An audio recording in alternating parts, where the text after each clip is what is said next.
गणेश महाराज की जय। अथ श्री संकटनाशन गणेश स्तोत्र। प्रणम्य शिरसा देवं गौरीपुत्रं विनायकं भक्तावासं स्मरे नित्यं आयुष्कामार्थसिद्धये।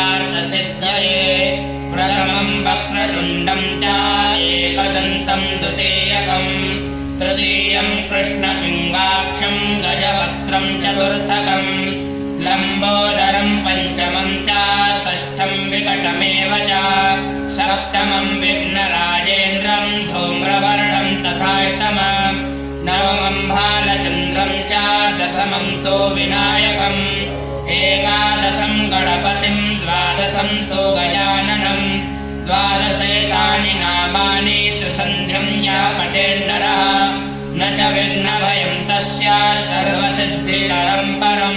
विद्यार्थी लभते विद्यां धनार्थी लभते धनं पुत्रार्थी लभते पुत्रान् मोक्षार्थी लभते गतिं। जपेत गणपतिस्तोत्रं षड्भिर्मासै फलं लभेत् संवत्सरेण सिद्धिं च लभते नात्र संशयः। अष्टभ्यो ब्राह्मणेभ्यश्च लिखित्वा या समर्पयेत् तस्य विद्या भवेत् सर्वा गणेशस्य प्रसादेन।